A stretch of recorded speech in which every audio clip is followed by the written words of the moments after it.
November 20th, just 3 months after Hitler invades the Soviet Union, the Grand Mufti Amin al-Husseini is in Berlin, safe from British pursuit. He is welcomed to the Nazi capital by the German Foreign Minister, von Ribbentrop.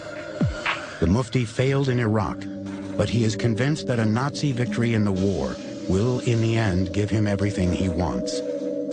Once again, he asks von Ribbentrop for German promises to support Arab independence.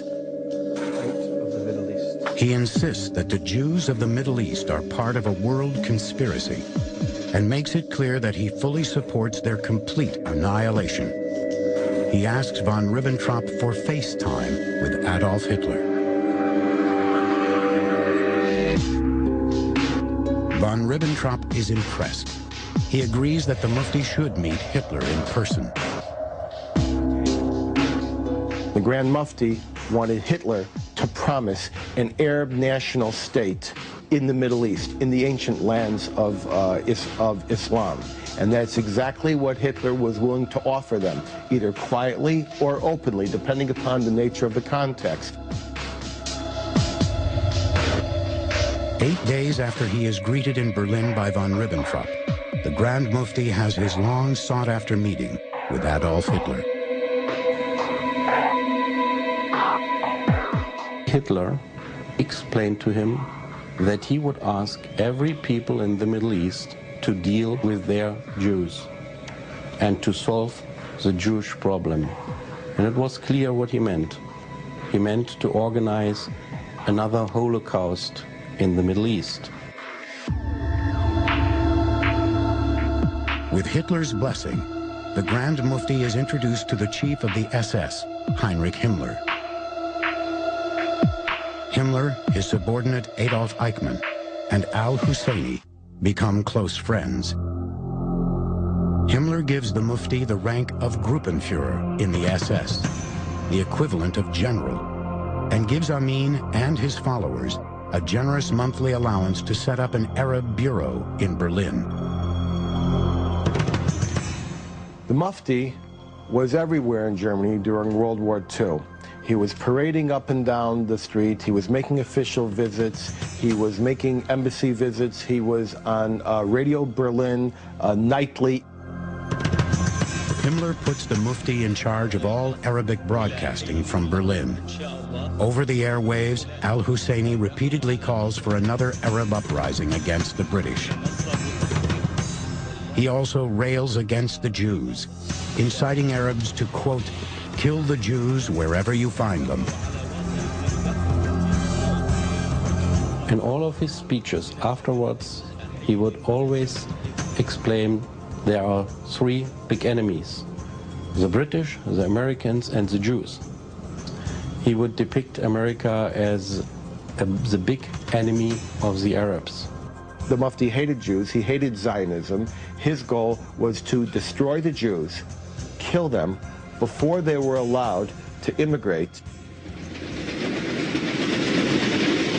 In 1943, the Grand Mufti learns of plans by Hungary, Romania, and Bulgaria, countries allied to Germany, to let thousands of Jews leave for the safety of Palestine. Through his influence with Himmler and von Ribbentrop, the Mufti immediately has the programs canceled. Among the planned emigrants are 4,000 children. Their fate in Nazi-controlled Europe is almost certain death.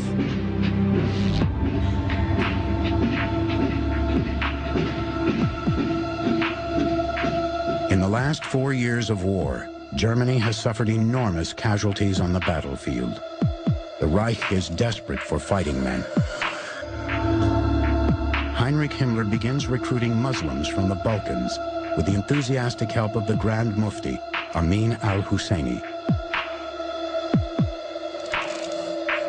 The Mufti helps raise the Bosnian Muslim 13th SS Division Hansjar, along with other units of what the Mufti calls his Arab Legion. Altogether, the Grand Mufti helps recruit 30,000 men for the Nazi war machine. Ironically, in Nazi racial theory, Arabs are seen as inferior racial stock, and not eligible for SS membership. Himmler treats foreign SS units with contempt as second-class citizens.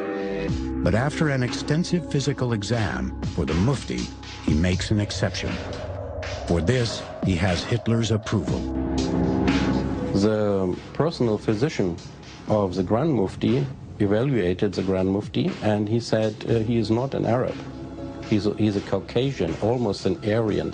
So we can expect that he will be a really reliable ally for us.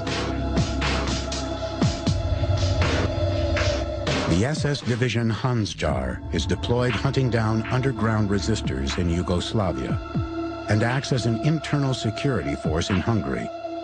The division is responsible for a series of atrocities against partisans and Jews.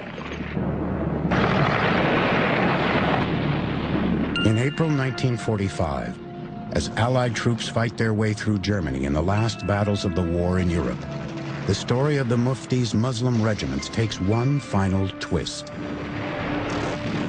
As the cataclysmic battle for Berlin rages around Hitler's bunker, among the Nazi troops making their last suicidal stand are 100 men of the Mufti's Arab Legion.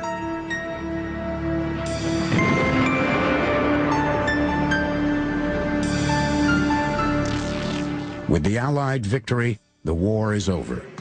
But the influence of Nazi Germany on the Middle East is far from over. In Iraq, the Grand Mufti's legacy will fan the flames of a new and potent force, one that will mold a young Arab nationalist into a cunning and brutal dictator.